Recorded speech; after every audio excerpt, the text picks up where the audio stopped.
Hey, what's up, guys? It's Richard here, back with another episode of reading through this new version of the I Ching, the Oracle, the Cosmic Way. Which, by the way, if you didn't know, this is where cosmic human design. This is where the cosmic in the name comes from. It's from this book, I Ching, the Oracle, the Cosmic Way. So we're on hexagram number 6, conflict. The judgment, conflict. You are sincere and are being obstructed. A cautious halt halfway brings good fortune. Going through to the end brings misfortune. It furthers one to see the great man. It does not further one to cross the great water. All conflict, the sage demonstrates in this hexagram, has its origin in an inner conflict in the psyche. Inner conflict originates in mistaken ideas and images that contradict our inner truth. Everything that is in conflict with inner truth is also in conflict with the cosmos. Conflict is the result of mistaken ideas and beliefs that separate us from the cosmic whole. The person to whom this hexagram applies may be experiencing a fate brought about by his engaging in conflict. The phrase, you are sincere and are being obstructed, refers to his thinking that he is in the right. This prevents him from recognizing that the causes of his problems lie in mistaken ideas he holds to be true. Among them is his human-centered view of the universe, which gives him the false impression that he has the right to think and say anything he likes and to do whatever he thinks is correct. These presumptions, in turn, lead him to disregard the evil effects of thoughts and actions that come from this human-centered view. A cautious halt halfway can be telling the person consulting the oracle to retreat from questioning further. Because of his state of inner conflict, he will not be able to perceive the true answer to his problem, even if the sage offers it, because the ego is dominating him, looking for an answer that satisfies its inner demands, or for a culprit to blame. In the face of this attitude, the sage has retreated until his false enthusiasm burns out, or until he returns to modesty and an open mind. A part of his inner conflict lies in the self-flattery promoted by the ego that he is in the right and that others are guilty. The words guilt and culprit are the creation of the collective ego in its efforts to find a scapegoat for problems caused by its inept handling of situations. The person does not see that the evil consequences he experiences are the direct result of allowing the ego to rule his personality. In the cosmic sense, there is no guilt and no culprit, as evil does not inhere in a person's nature, but it is the result of mistaken ideas and beliefs a person has accepted as true. Evil is created by projection, spells, and poison arrows these mistaken ideas have put on the person's true nature, causing him to act in ways that are not true to himself. Going through to the end brings misfortune, refers to allowing the ego to continue trying to force a conclusion to the conflict through argument and blaming. Doing so only creates another fate, which is the misfortune mentioned. A person caught in conflict is caught in a spell set up by the ego's demand to have things turn out its way. The cosmos does not respond to the ego or to this totally human-centered view of things. When a person is caught in this frame of mind, he will accept no reasonable or common sense arguments. It furthers one to see the great man as counsel for the person to ask the sage for help to find the inner truth of the matter. It will tell him which projections, spells, and poison arrows have created his fate, thus giving him the information he needs to free himself from it. It does not further one to cross the great water can refer to attempts of the ego to force a conclusion between two mistaken ideas by believing that one of them must be right. Adopting one of two false alternatives only entangles the person more and more in conflict with the cosmos. Spells connected with this hexagram contain the words culprit or guilty party.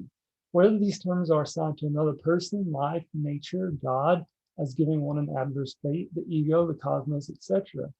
Other spells are created by the mistaken idea that life is a struggle. Conflict is to be expected. Conflict is a natural part of life. We are born into a hostile universe, and humans are necessarily in conflict with nature, etc. Line 1. If one does not perpetuate the affair, there's little gossip.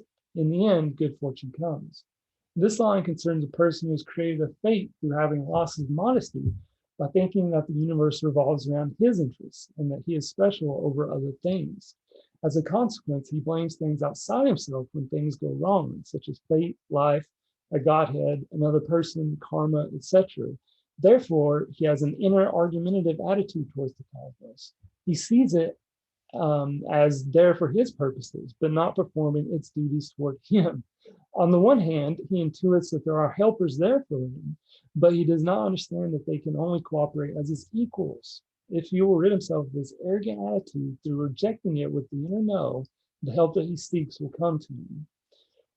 Withdrawal from inner conflict requires relinquishing the domain of the ego for a resolution to its arguments. Certainly, the ego will want to continue arguing, the meaning of a little gossip, but in the face of persistent firmness, it will be unable to do so.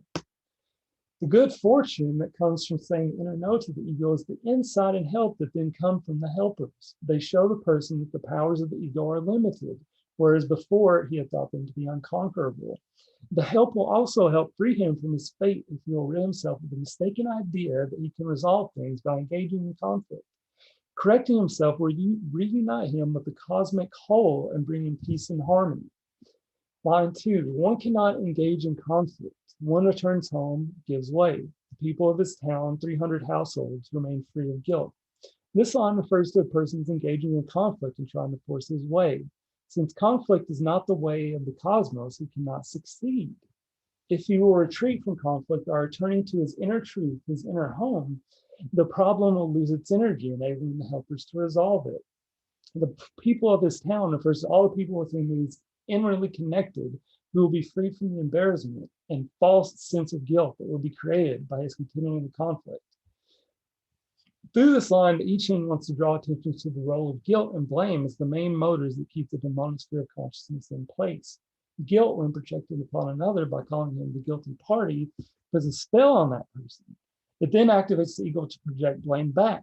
This blaming activity, if not stopped by saying inner no to the idea of there being a guilty party, continues through generations and generations of the 300 households, thereby nourishing the demonic sphere of consciousness.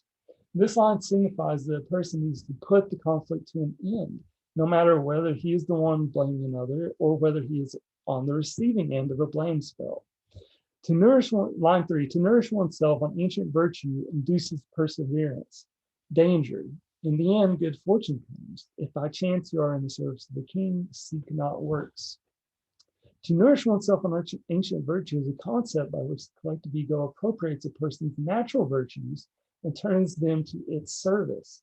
The king here is a reference to the collective ego as the feudal authority.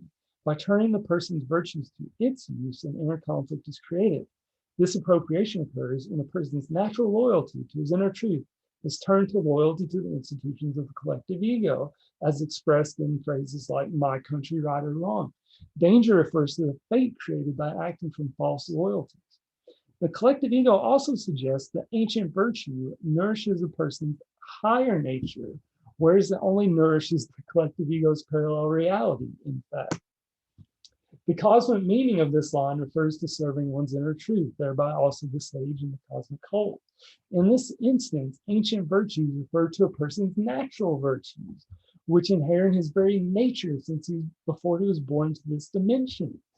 They are the source of his inner nourishment. When he does not hold them in doubt, by following them, he remains free of conflict.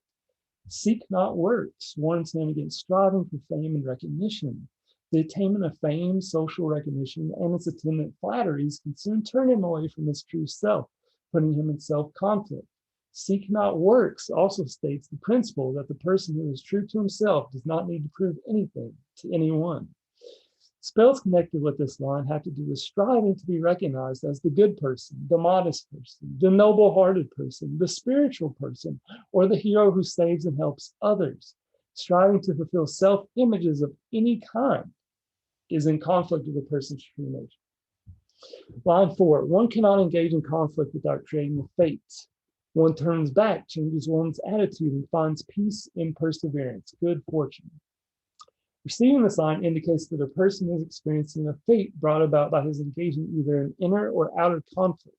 It is the purpose of fate to make a person and his engaging in conflict. However, if he fails to realize his purpose of fate and instead blames fate as if it were coming from something outside himself, such as the stars, the times, life, or evil in others, he will continue to engage in conflict and create even more fate for himself. One turns back as a stern warning that to avoid even worse consequences, he needs to turn back now. Changing his attitude refers to recognizing that his actions have been ego dominated and that it is time to rid himself of the mistaken ideas that have supported his engagement in conflict.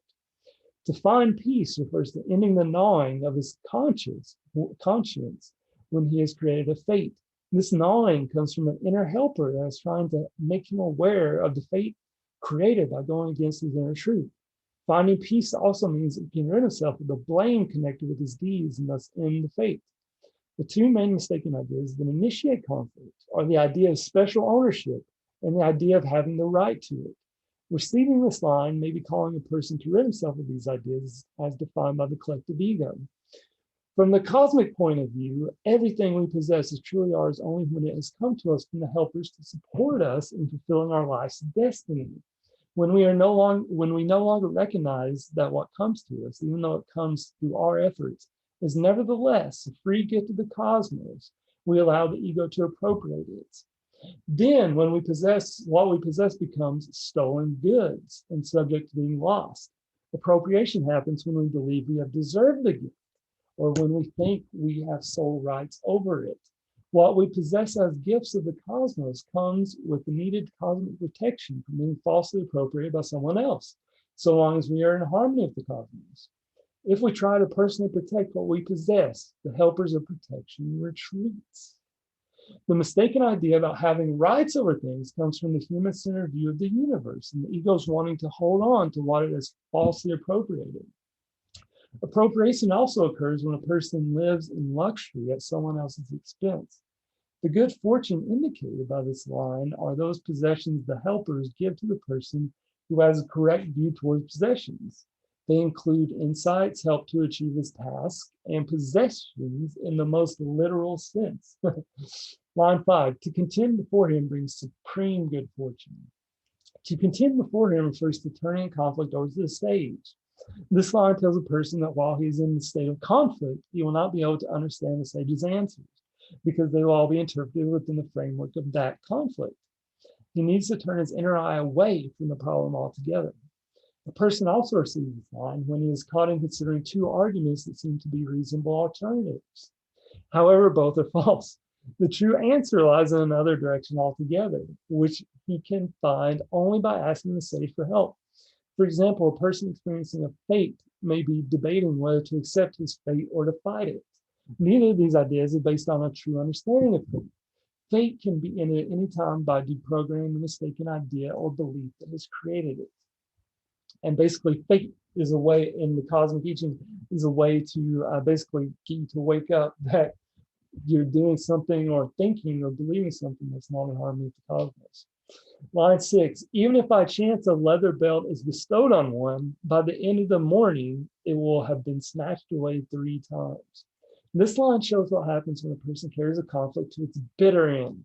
His apparent victory is lost 100 times over through losing the things he really values: his dignity, his self-esteem, his inner peace, and his contact with the sage and the helpers. What he initiates instead is a long-lasting fallout from the inner war and a procession of invisible projections, spells, and poison arrows that remain in his psyche until such times he discovers and removes them. In addition, he initiates a fate that corresponds to the degree of its arrogance and obstinacy. All right, that was Hexagram 6. Hope you guys enjoyed, and don't forget to like and subscribe.